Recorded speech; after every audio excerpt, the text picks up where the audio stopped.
Persisnya mulai kapan berdakwah? Apakah berdakwah itu memang cita-cita Ustadz dari kecil, atau karena faktor tadi Ustadz bilang ayah kakek juga memang berdakwah, ya enggak, ya udah ngikuti apa yang tradisi di keluarga semacam itu? Ya, jadi saya kan menyelesaikan S1 jurusan dakwah dan usuluddin di kota Madinah itu tahun 1998, Mas. Saya masuk 1994, 4 tahun, 1998 saya tamat. Alhamdulillah, dengan juga nilai yang cukup bagus. Ya, Alhamdulillah, teman-teman Indonesia di sana kenal kami gitu.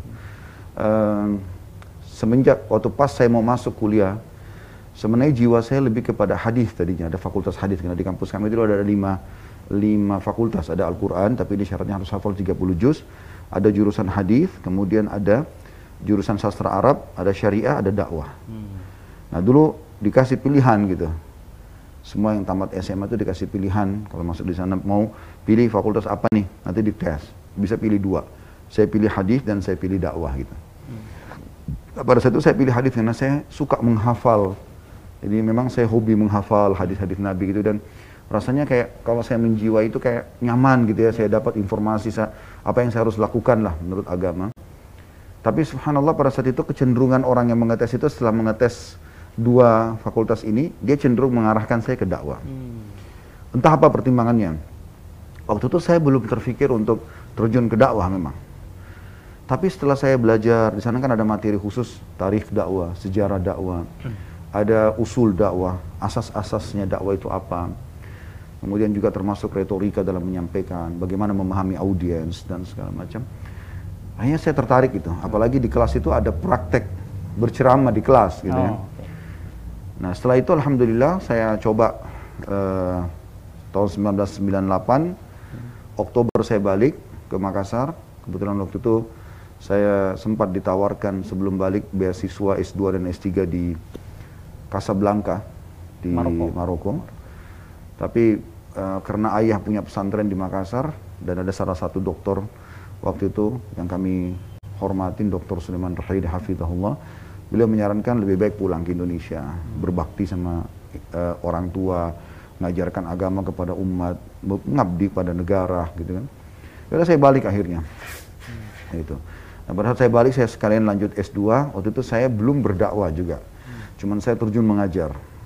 Waktu itu mengajar, sambil mengajar, mungkin kurang lebih berjalan 2 bulan mengajar. Saya sempat masuk ke masjid di kampus yang saya ngajar itu, hari Jumat itu. Terus saya temukan ada khatib naik, dia ngomong, saya temukan, ya mungkin kalau tukang listrik, ya, ahli listrik ketemu sama tukang listrik, mendengar ada orang yang bicara tentang listrik tapi dia nggak punya ilmunya. Pasti kan dia ngatakan ngawur nih gitu ya. Karena ini kalau kabel sambungin nanti nggak apa-apa, padahal sebenarnya bisa meledak nih. Nah saya temukan kok orang ini ceramah, ayatnya dibaca salah, hadis yang dibaca juga salah gitu kan. Terus retorika penyampaian juga suaranya kecil segala macam. Saya kok merasa sayang bener ya gitu. Nah saya sempat datangin pengurus masjid pada saat itu, saya mengatakan kalau ada khatib Jumat yang tidak hadir dan butuh, saya bersedia gitu kan. Itu tahun berapa Ustaz? Itu tahun 99. Ya, akhir 99 itu. Akhirnya kebetulan Jumat depannya kosong. Khatibnya lagi berhalangan. Nah, terus saya datang, terus saya khutbah. Nah, itu khutbah pertama itu. Di kampus Makassar itu? Ya. Di kota Makassar. Akhirnya pada saat itu saya khutbah. Alhamdulillah mereka merespon positif, mereka minta jadwal.